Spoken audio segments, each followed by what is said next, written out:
en Mercado Central ponemos el foco en uno de los temas más sensibles y urgentes de nuestro país, el déficit habitacional, una realidad que según el último informe de la propia Cámara Chilena de la Construcción aún afecta a cerca de 1 millón de hogares. Si bien las políticas públicas han logrado avances importantes en los sectores más vulnerables, la clase media sigue enfrentando enormes desafíos y dificultades para acceder a una vivienda digna en un contexto marcado por el estancamiento económico, el aumento del allegamiento y la falta de oferta disponible. Para esto vamos a conversar con Alfredo Echavarría, presidente de la Cámara Chilena de la Construcción. Alfredo, buen día, ¿cómo está? Bienvenido a Mercado Central. Muchas gracias, Joy. Muy bien, aquí estamos.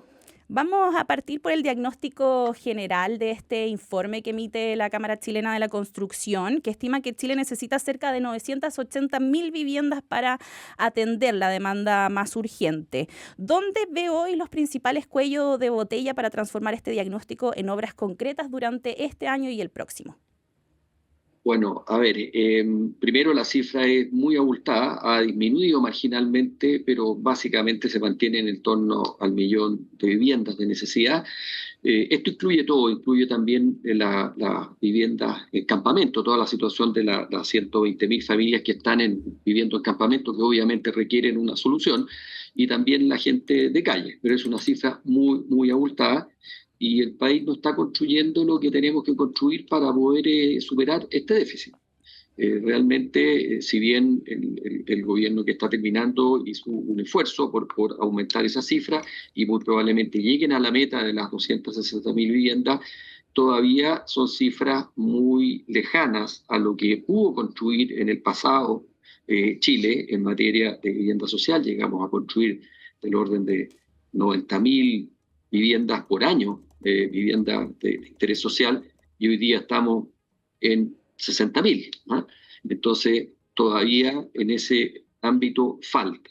Y también, por supuesto, en el ámbito de la vivienda sin subsidio, la vivienda para la gente, sobre todo la clase media, la que no es sujeto de subsidio, en que ahí sí hemos estado en una crisis en los últimos 4 años como nunca hemos tenido, por lo menos en los últimos 35 años. Se han estado colocando del orden de 40.000 viviendas por año en los últimos 4 años, con la excepción del año pasado, el año 25, que terminó un poquito más que eso, impulsada por la ley de subsidio a la tasa, pero de nuevo son cifras que si las comparamos con promedios históricos, en Chile se llegó a construir 70.000, 80.000 viviendas para ese segmento. Entonces, estamos lejos de poder alcanzar las tasas que tuvimos en el pasado, que son las que permitirían ir achicando este gran déficit que tenemos. Claro, en este informe se evidencia además que la clase media está en el centro del problema, ¿no? Ustedes informan que el déficit disminuye en los sectores más vulnerables, pero la clase media no mejora significativamente. ¿Qué falló en el diseño, en el foco de las políticas para que este grupo siga afuera del acceso efectivo a la vivienda? Bueno, hay una mezcla de factores que haría como para un programa entero, yo contarlos todos, pero básicamente se conjugaron dos o tres cosas. La primera es un muy bajo crecimiento económico en los últimos 10 años, crecimiento del orden de 1,9% promedio, en comparación con el crecimiento que tuvimos en las décadas anteriores a esa, que era del orden del 5%. ¿Eso qué significa en términos prácticos? Que las remuneraciones reales de las personas subieron en escalas muy pequeñas, subieron en términos reales, pero muy bajos. Y hubo efectos de la pandemia y de regulaciones que se impusieron aquí en Chile en los últimos 10 años, de mayores exigencias a las viviendas, tanto en su metraje, tanto en lo que se entrega en una vivienda social terminada, como regulaciones técnicas que fueron encareciendo el valor de las viviendas, unido a las alzas de costos en el mundo que ocurrieron después de la pandemia de todos los materiales de construcción que no han bajado. Entonces, hubo una combinación de efectos. Las remuneraciones de las personas crecieron muy poco, del orden de un 15% en lo real que crecieron en los últimos 10 años, y los costos de construcción crecieron en torno al 60-70%. Si a eso le unimos una tasa de interés que también en los últimos 10 años pasó del orden del 2% al orden de un 4, 4,5%, bueno, las personas quedaron sin ninguna posibilidad de acceder a un crédito hipotecario para comprar sus viviendas. En sectores medios, el allegamiento por incapacidad financiera crece cerca del 7%. ¿Esto se explica más por salarios reales, por precios de arriendo en las mismas comunas o por restricción de crédito? ¿O todas las anteriores? Todas las anteriores, las personas al ver que su valor de remuneración prácticamente se ha mantenido en los últimos 10 años, ha crecido en promedio, como lo digo, un 1,2% anual, un 15% en todo el periodo, pero el precio, el costo de las viviendas subió en este otro orden de magnitud 70%, hace imposible acceder. Entonces tuvieron que volver a llegarse o no pudieron salir del allegamiento en que estaban. Claro.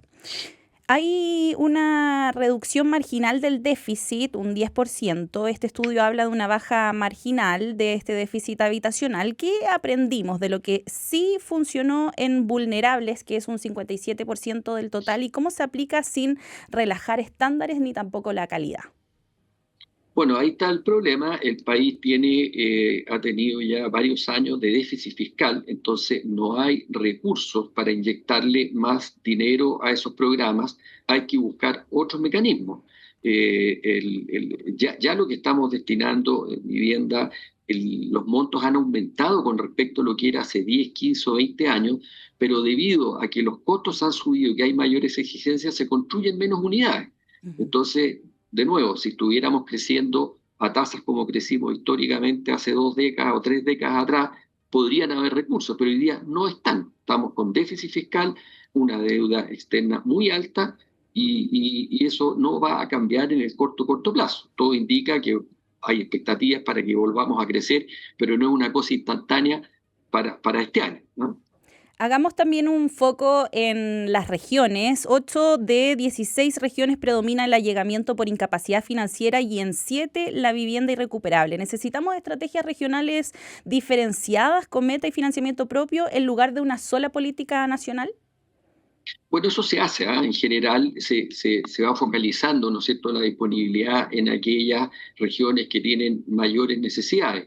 Eso se hace con un presupuesto central y se va haciendo, así que eso obviamente hay que ir focalizando donde están los mayores requerimientos y sobre todo, por ejemplo, ahora con los incendios, que también va a haber que focalizar recursos para poder reconstruir en forma rápida la situación que ahí se ha generado. Entonces, no es que no se haga, eso se hace, pero obviamente los recursos son insuficientes para poder salir rápidamente de este déficit. Estamos conversando con Alfredo Echavarría, presidente de la Cámara Chilena de la Construcción. Alfredo, respecto a las jefas de hogar, en el informe se señala que las jefas de hogar concentran el 60% de la demanda no resuelta. ¿Qué ajustes operativos propondría para priorizar soluciones rápidas y seguras para este grupo? Bueno, de nuevo hay que mantener, y de hecho se ha mantenido la política habitacional, pero insisto que no hay recursos para incrementar más eso. Entonces podemos seguir como país construyendo lo que estamos construyendo hoy día, pero que está muy lejos de lo que hicimos históricamente años atrás. Por eso la solución general es volver a crecer. Y por supuesto que pueden haber soluciones que vayan ayudando a que estas alzas de costo que han ocurrido en materiales y en el suelo puedan ir disminuyendo aplicando políticas rápidas, como así lo han manifestado las nuevas autoridades, para ver cómo generar mayor suelo disponible para poder por esa vía terminar con la presión sobre los costos. Estamos conversando con Alfredo Echavarría, presidente de la Cámara Chilena de la Construcción. Entramos a revisar el delicado momento que vive, por supuesto, el sector de la construcción, donde el inicio de nuevas obras sigue estancado, los niveles se mantienen por debajo de la prepandemia. El inicio de obras nuevas cayó 3,9% en el año 2025, sigue prácticamente a la mitad de los niveles prepandemia. ¿Cuál es, a su juicio, el factor más decisivo detrás de este estancamiento? ¿La menor demanda, el stock, las tasas, la permisología? Todos juntos y algunos más que usted no ha señalado. También hay presiones en los salarios de las personas, con la reducción de la jornada, con la entrada en vigencia de la nueva reforma de pensiones. En fin, ha habido por todos lados presiones que se han juntado en esta tormenta perfecta. En el caso de la vivienda a niveles medios, los inicios de obra efectivamente han sido muy, muy bajos.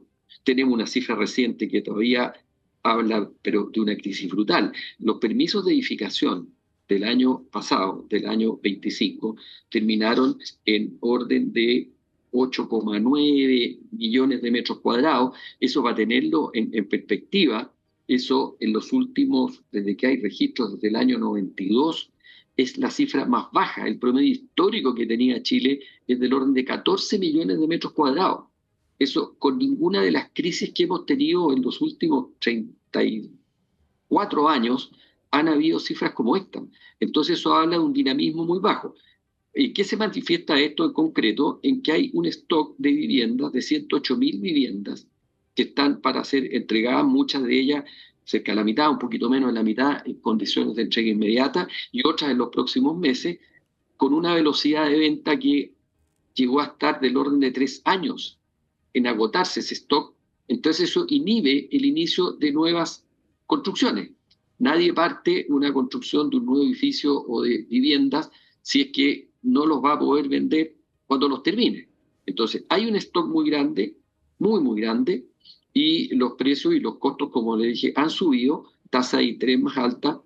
Por eso es que la ley de subsidio a la tasa, que partió en junio del año pasado, ha tenido un efecto positivo y ha empezado a dinamizar el mercado, y así es como ya van 15.000 unidades que ya se están comercializando de esa, y hay solicitudes por otras 50.000.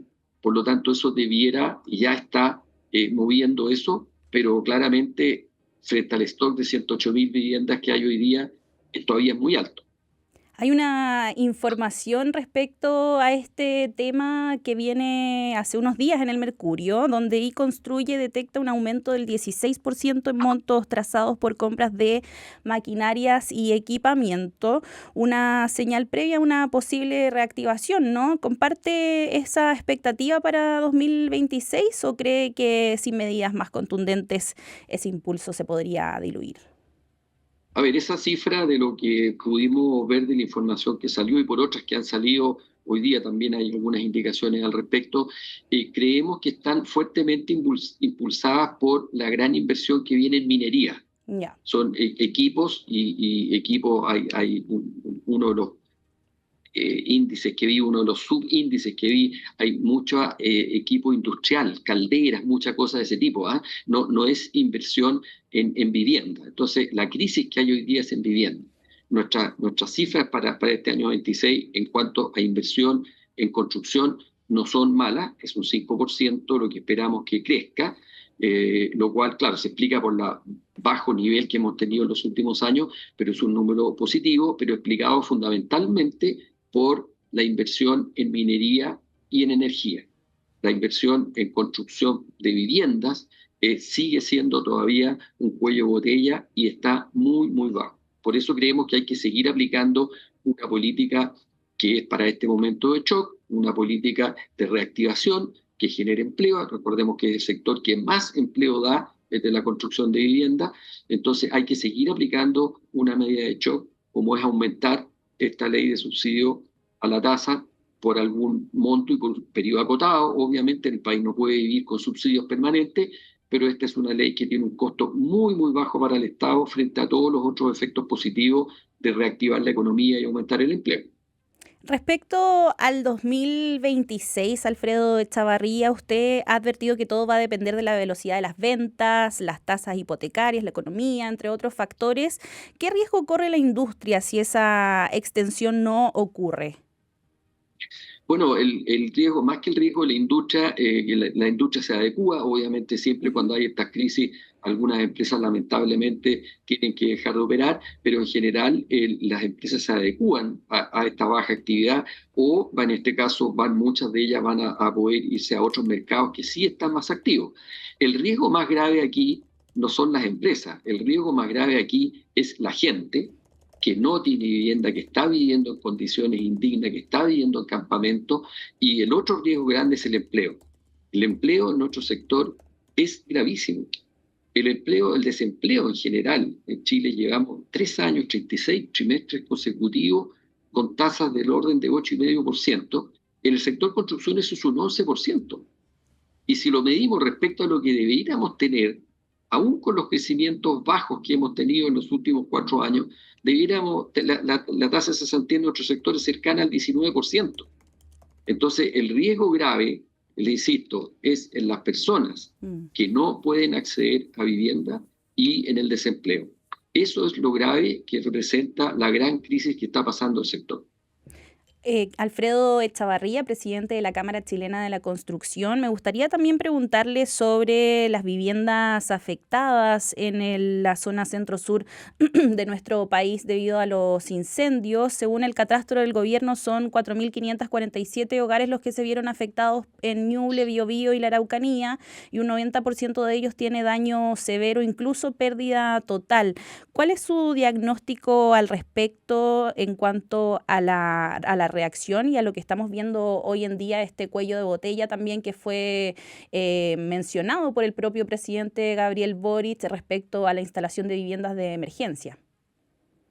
Bueno, efectivamente hay que avanzar muy, muy rápido en eso, mucho más rápido de lo que se está haciendo con las viviendas de emergencia para que cuando llegue el invierno eso esté ojalá solucionado y en paralelo ir avanzando con el plan de reconstrucción, que ahí tenemos la noticia que ha salido también profusamente que el gobierno regional del Biobío contrató a el mismo equipo, o prácticamente el mismo equipo, con la Universidad del Biobío y con otros apoyos de otras universidades, que hizo el plan de reconstrucción para el terremoto, para el 2010, para el terremoto y maremoto. Ujú. Y eso es un plan que ellos, por lo que han dicho, pretenden tenerlo listo en mayo, localidad por localidad, ya están ubicando terrenos posibles para poder articuladamente poder avanzar en la reconstrucción definitiva. Entonces son dos ejes. Uno, el inmediato con viviendas de emergencia, que efectivamente hay que ver cómo apurar eso. Hay problemas en este minuto, lo que nos ha llegado hay posibilidad de comprar estas viviendas de emergencia, pero hay poca capacidad para instalarlas. Claro. Estaban ahí, me parece, pidiéndole a la misma gente que fabricaba estas viviendas que la instalara, y eso es un problema. Yo creo que hay que separarlo en dos. Tiene que comprar el Estado las viviendas y buscar con empresas locales que puedan hacer el montaje. Eso hay que hacerlo muy rápido y hay que seguir empujándolo. Y este plan general, poder echarlo a andar lo antes posible. Y ahí hay que tener una autoridad central. Son muchos ministerios, muchas que concurren, ¿no es cierto?, del Ministerio de la Vivienda, Ministerio de Obras Públicas, hay que abrir caminos, hay que hacer muchas cosas y tiene que haber una autoridad central que dirija todo esto para que no ocurra lo que ha ocurrido con otras emergencias, que ha costado mucho salir adelante con la reconstrucción. Claro, el alcalde de Penco, que lo entrevistaban esta mañana aquí en Radio Pauta, decía en el fondo la creación de algún ministerio de emergencia para hacer frente a estas crisis. Sí, puede ser, no sé, yo creo que si se replica un poco el modelo que se hizo el 2010, que hay una autoridad central que depende de Presidencia de la República, que coordine y dé las acciones a los Ujú. distintos ministerios y reparticiones involucrados para que avancen coordinadamente con plazos definidos, con una carta bien definida. Eso ya se hizo, insisto, en esa tragedia y es lo que se está replicando y tratando de hacer ahora, en que no ha tomado el gobernador del Biobío, como le digo, con este estudio contrató a los mismos equipos. Entonces, Claro, esperamos que si eso ya funcionó en una misma región, por lo demás, claro. debiera poder echarse a andar. Pero requiere, a mi juicio, más que un ministerio específico, requiere una autoridad central que dependa de la Presidencia de la República, que sea el que pueda dirigir este conjunto de ministerios y organismos que participan en la reconstrucción. Alfredo Echavarría, presidente de la Cámara Chilena de la Construcción. Quiero ahondar también en otro tema que usted también mencionaba, que es los permisos de edificación. ¿Qué factores podrían estar profundizando la lenta y heterogénea recuperación del sector, considerando la caída de 11,7% en permisos de edificación y el bajo nivel histórico de superficie autorizada? Es la crisis general del sector. Mm. Es la crisis general del sector. Primero, el grave estancamiento de la economía en general. 10 años a tasa de crecimiento de menos de la mitad de lo que era históricamente cuando el país avanzaba, es la primera gran explicación. Lo segundo es expectativas. Las expectativas de las personas no están buenas y en el caso particular de la vivienda, le digo, con un stock de 108.000 viviendas, que se estaban vendiendo 40.000 viviendas al año, casi 3 años para agotar ese stock, no hay incentivo a partir. Entonces, es realmente una crisis. Es la cifra del año pasado, insisto, es la peor cifra de la que hay registro. Entonces, es realmente, hay que cambiar esas expectativas. Y eso tiene que ver con muchas cosas. Tiene que ver con políticas de largo plazo, de mediano y de corto plazo. En el largo plazo hay que activar de nuevo el país. El país tiene la potencialidad de volver a crecer a tasas razonables como crecimos en el pasado. Es la única forma de que lleguen más recursos para el Estado, para satisfacer las necesidades sociales y para que ese crecimiento produzca el dinamismo que activa toda la economía. Pero eso es una cosa de largo plazo. En el mediano plazo también hay muchas medidas en el sector, todo lo que tiene que ver con la permisología, que hay que echar a andar la ley marco de permisos sectoriales con toda la bajada, todo lo que le expliqué delante, que hay que ver cómo desregular suelo. Hay suelo disponible en todas las ciudades, pero no hay concesiones sanitarias que los atiendan o hay restricciones en los planos reguladores. Esas son medidas de corto, mediano plazo. Y en la coyuntura hay que actuar con emergencia. Entonces hay que seguir aplicando, tanto para la reconstrucción como para esta gran crisis habitacional, medidas de corto plazo que permitan reactivar en esta coyuntura el empleo y la construcción de vivienda. Alfredo Echavarría, presidente de la Cámara Chilena de la Construcción, muchas gracias por esta interesante conversación. Que tenga un buen día. Gracias, Joyce, a ti. Muchas gracias.